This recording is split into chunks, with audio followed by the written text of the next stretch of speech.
नमस्कार दोस्तों, स्वागत है आपका अपने चैनल GK25 ट्रिक्स पर। आज की इस वीडियो में हम हिंदी विषय में पूछे जाने वाले महत्वपूर्ण प्रश्नों के बारे में जानेंगे, जो भी पटवारी के एग्ज़ाम चल रहे हैं उसमें कई सारे हिंदी के ऐसे प्रश्न हैं जो कि पूछे जा रहे हैं, लेकिन उनमें आपको कई सारा कन्फ्यूजन है।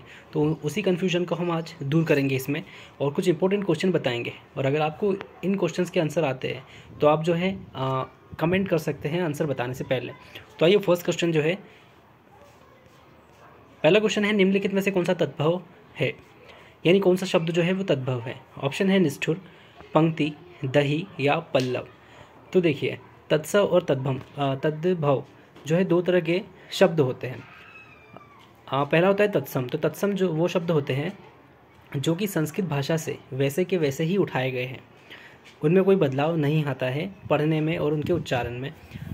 उसी प्रकार जो तद्भव शब्द होते हैं, तद्भव शब्द हम हिंदी में ज़रूर यूज़ करते हैं, मतलब उसका उपयोग होता है, परंतु वो जो शब्द होते हैं वो दूसरी भाषाओं से होते हैं। कई सारे उर्दू भाषाओं में शब्द होते हैं, जैसे हम अगर इंसान पढ़ते हो, इंसान जो शब्द है वो उर्दू भाषा से आता है, लेकिन ये हमारे लिए क्या होगा, जो इंसान शब्द होगा वो हमारे तद्भव होगा। अगर हम तत्सम की बात करें तो संस्कृत से अगर हम उठाएं तो मानव जो शब्द होता है, मनुष्य, वो क्या होता है, वो तत्सम शब्द होता है। तो जो तद्भव शब्द होते हैं वो दूसरी भाषाओं के होते हैं, और तत्सम यानी उसी समान, यानी संस्कृत के ही उठाए गए शब्दों के समान। तो याद रखिएगा।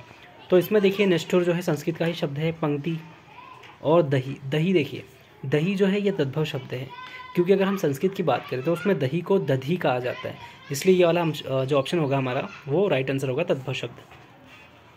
देखिए, तद्भव शब्द क्या है, दही है, और तत्सम जो है वो दधी है। तद्भव शब्द क्या होता है, ऐसे शब्द जो निकले तो संस्कृत से ही है लेकिन प्रयोग हिंदी में हो रहे हैं, उन्हें तद्भव शब्द कहते हैं। अगला क्वेश्चन है, इनमें से कौन सा शब्द कादम्बरी का समानार्थी नहीं है, यानी उसका समानार्थी नहीं है। ऑप्शन है सरस्वती, लक्ष्मी, मदिरा या मैना। तो देखिए, जो कादम्बरी जो शब्द होता है वो लक्ष्मी के लिए यूज़ नहीं होता है, उसका उपयोग लक्ष्मी के लिए नहीं होता है। तो ऑप्शन सेकंड जो है राइट आंसर रहेगा, लक्ष्मी। कादम्बरी का जो समानार्थी शब्द होता है वो क्या होता है, कोयल, सरस्वती, कोकिला, मैना और मदिरा। यानी कादम्बरी जो शब्द होता है एक तरह से स्वर से जुड़ा हुआ होता है, तो याद रखिएगा। वैसे ही लक्ष्मी जो है उनका जो समानार्थी है वो है चंचला, यानी कि जो लक्ष्मी जो संपत्ति होती है वो क्या होती है, अचल होती है, चंचल होती है। कमला, पद्मा, रमा, हरिप्रिया, श्री, इंदिरा और कमलासना या नारायणी, ये सब क्या है, लक्ष्मी के समानार्थी शब्दों को जो है पर्यायवाची शब्द भी कहते हैं, इसलिए ज़्यादा कंफ्यूज ना होइएगा। आते अगले क्वेश्चन की ओर, दिए गए शब्द युग्म का सही शब्द युग्म ज्ञात कीजिए। बन, वन। अब देखिए, इसमें जो शब्द दिया हुआ है बन और वन, तो इसमें बन और वन दोनों का जो है हमें बताना है कि बन का अर्थ क्या होता है और वन का अर्थ क्या होता है, तो ये हमें युग्म में बताना है।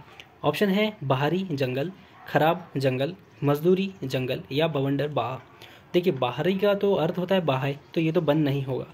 खराब का भी नहीं हो सकता, खराब का क्या होता है, दूषित होता है एक तरह से, तो ये भी नहीं होगा। बवंडर यानी तूफान और आंधी, तो ये भी नहीं होगा। तो मजदूरी जो है वो बन का होता है, यानी युग्म जो है मजदूरी और जंगल, वन यानी जंगल। तो हमारा जो तीसरा वाला ऑप्शन है वो राइट रहेगा। अगर आप एग्ज़ाम्स में अटैम्प्ट करते हैं तो आप एग्ज़ाम्स में ज़रूर देखिएगा कि आप एक बार उसे पढ़ लीजिए अच्छे से, उसके बाद ही जल्दबाजी में कोई भी आंसर ना लगाइएगा। बन और वन, युग्म का सही क्या है, युग्म मजदूरी जंगल। बन का अर्थ होता है श्रम तथा मजदूरी, तो याद रखिएगा। और वन का क्या होता है, कांतार। जैसे अभी मूवी आई थी कांतारा, तो वो कांतारा जो मूवी थी वो किससे जुड़ी हुई थी, कांतार यानी जंगल से जुड़ी हुई थी, वन से जुड़ी हुई थी। तो इससे भी आप याद रख सकते हैं कि कांतार जो होता है वो वन को कहा जाता है। अगला प्रश्न है, वाचाल का विलोम शब्द होगा। ऑप्शन है मुखर, चंचल, मूक या मृदुल। देखिए, वाचाल शब्द का अर्थ क्या होता है, अत्यधिक बोलने वाला, यानी जो लगातार बोलता रहता है, मतलब बकबक करने वाला, एक तरह से बकबक जो करता है उसको वाचाल कहा जाता है। मुखर का मतलब भी वही होता है, चंचल मतलब भी वही होता है, और मृदुल का मतलब भी चंचल ही होता है एक तरह से। तो मूक जो होता है, यानी इसका विलोम शब्द होगा। वाचाल यानी अत्यधिक बोलने वाला, और मूक क्या होता है, मूक यानी जो बोलता ही नहीं है। तो तीसरा वाला राइट आंसर रहेगा। वाचाल शब्द का अर्थ होता है वाक्पटु यानी अत्यधिक बोलने वाला। वहीं मूक का अर्थ होता है गूंगा, तो वाक्पटु अत्यधिक बोलने वाला, और इसका विलोम क्या हो गया, गूंगा। अगला प्रश्न है, कम बोलने वाला व्यक्ति क्या कहलाता है। ऑप्शन है मृतभाषी, मृदुभाषी, वाचाल या मितभाषी। तो देखिए, मृतभाषी यानी क्या, मृत्यु के बाद कोई बोलता नहीं है, तो ये पहला तो नहीं होगा। मृदुभाषी यानी कि मृदुभाषी का मतलब होता है कि हल्का हल्का बोलने वाला, क्या कहते हैं, इस तरह से कुछ कहा जाता है। सॉफ्ट मतलब जिसकी आवाज़ होती है। वाचाल यानी वही अत्यधिक बोलने वाला, और मितभाषी यानी कम बोलने वाला। मित यानी कम बोलने वाला।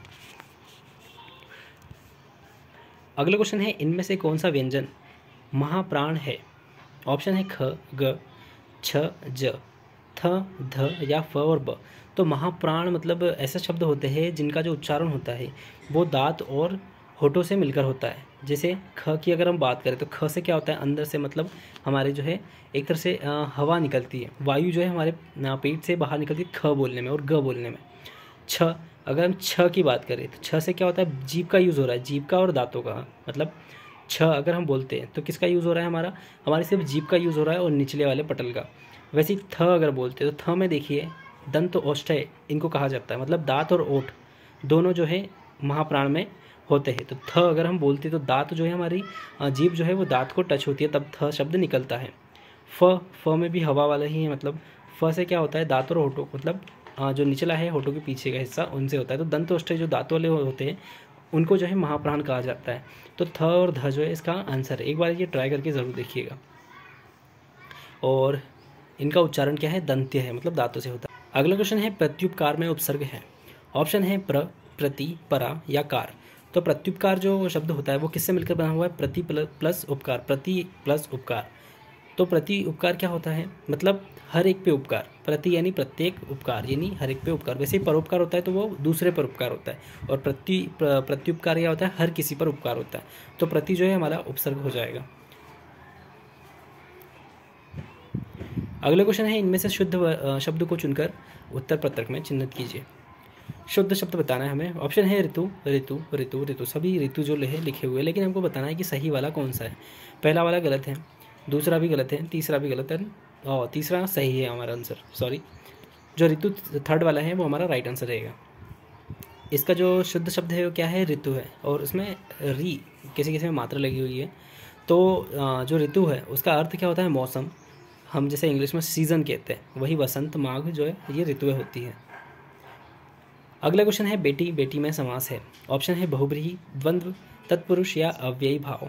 तो बेटी बेटी, देखिए जब भी दो शब्द आपस में जुड़े होते हैं जो कि समान होते हैं, जैसे बेटी बेटी, समान शब्द से मतलब ये नहीं है कि समान ही हो शब्द, लेकिन दो शब्द जब जुड़े हुए होते हैं और पूछा जाए कौन सा समास है और इनके बीच में अगर ऐसा हाइफन लगा हो तो आप समझ जाइएगा कि वो द्वंद्व समास होता है। यानी दो लोग आपस में जुड़े हुए थे, बेटी बेटी यानी दो बार शब्द जुड़े हुए, मतलब दो बेटी जुड़ी हुई है, तो ये द्वंद्व होता है। तो द्वंद्व याद रखिएगा। जैसे द्वंद्व समास को अगर आप पढ़ते हैं उसमें भी द और व दो बार आ रहा है, तो वैसे ही जो है उसमें शब्द रिपीट होता है। तो द्वंद्व समास जो है इसका राइट आंसर रहेगा। अगला प्रश्न है, निम्नलिखित प्रश्न में चार विकल्प में से उस विकल्प का चयन करें जो दी गई मुहावरे का सही अर्थ है। तो मुहावरे का अर्थ बताना है। आंखें पथरा जाना। ऑप्शन है गहरी नींद सोना, बुरा लगना, चोट लगना, प्रतीक्षा करते करते थक जाना। तो आंखें पथरा जाना, ये हम किसी को कहते हैं ना कि जैसे यार मैं तुम्हारा इंतज़ार करते करते मेरी आंखें पथरा गई है, मतलब एकदम भारी आंखें हो गई है, पलकें भारी हो गई हैं। तो ये जो होता है प्रतीक्षा करते करते थक जाना, इसका राइट आंसर रहेगा। आंखें पथरा जाना मुहावरे का सही अर्थ, प्रतीक्षा करते करते थक जाना। तो ये थे हमारे टॉप 10 क्वेश्चनों से जुड़ी हुई जानकारी और परिभाषाएं।